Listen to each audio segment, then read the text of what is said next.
Ça dépend de quel point de vue on se place. Sur le plan économique, c'est indiscutable. Je veux dire, il y a des gens qui vont gagner beaucoup d'argent. Combien, par exemple, vous l'avez pas dit, mais combien d'argent que représente aujourd'hui 220 millions d'euros? Tous les transferts de foot. Non mais ok, d'accord, mais c'est 220 millions, tu vois. Robert, tu mets le petit frère, il y a du boulot aujourd'hui.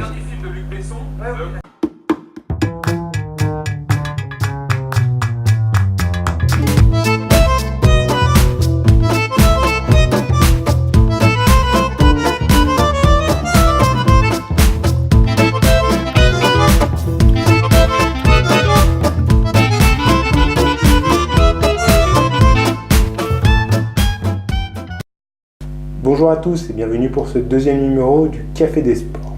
Le sujet du jour, vous l'aurez peut-être compris en introduction, va aborder l'événement footballistique de l'été. Je veux parler bien sûr de l'arrivée de Neymar au PSG. Pour les quelques-uns qui auraient passé leurs vacances au camping des Flots Bleus sur la planète Mars, petit rappel des faits.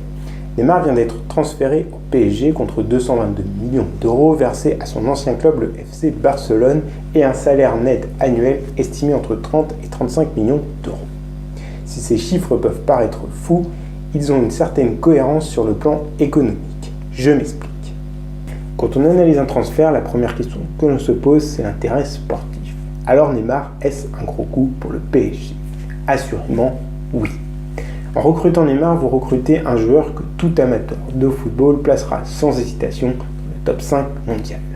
Ancien membre d'une des plus efficaces triplettes offensives du monde, celle du FC Barcelone, leader emblématique d'une des plus grandes sélections nationales, celle du Brésil, Neymar est ce qu'on appelle un grand joueur.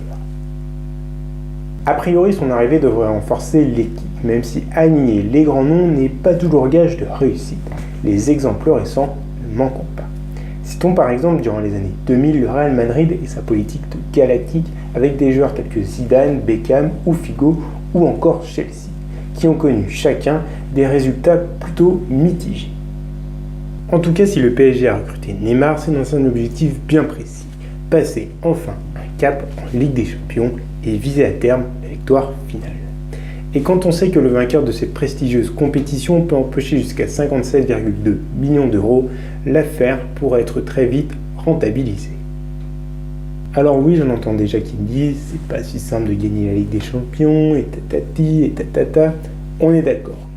Pour l'instant, mon argumentation ne tient que sur un tour joyeux joué par la glorieuse incertitude du sport. Mais c'est oublier bien vite ce que Neymar peut rapporter en marchandising. Niveau merchandising, commençons par les maillots. Et de ce côté-là, Neymar est plutôt gros vendeur. En 2016, selon les sources, il fait partie du top 10, voire du top 5 mondial, avec presque 1 million d'unités vendues avec son nom floqué au dos. Quand on sait qu'un maillot peut rapporter entre 15 et 30 euros, voire plus, avec du flocage au club, cela fait quand même pas mal de bifetons dans la caisse. Alors on a peut-être qui s'interroge pour savoir qui est en tête des plus gros vendeurs de maillots dans le monde, c'est tout simplement Léo Messi et Cristiano Ronaldo. Oui, je sais, Cristiano Ronaldo, il y en a qui vont me dire, mais oui, mais quand il a été transféré entre Manchester United et le Real Madrid en 2009, ça a été seulement pour 94 millions d'euros et pas 222 millions d'euros. Ok, sur les faits, vous avez totalement raison. Mais cependant, vous oubliez une chose, c'est qu'entre 2009 et 2017, il y a quelque chose qui a beaucoup changé, notamment sur Internet, avec des sites qui ont connu un développement assez exceptionnel. Qu'est-ce qu'il y a, Robert ? Non, c'est pas YouPorn, je voulais plutôt parler des réseaux sociaux, avec en tête Facebook, Twitter et Instagram. Ainsi, en 2010, il n'y avait que 431 millions d'utilisateurs de Facebook dans le monde. Fin 2016, nous sommes presque 1,9 milliard. Et cela est d'autant plus intéressant que le petit père Neymar y pèse dans le game des réseaux sociaux. Citons les chiffres. Presque 59 millions d'abonnés sur Facebook, 25,5 millions sur Twitter et presque 60 millions sur Instagram.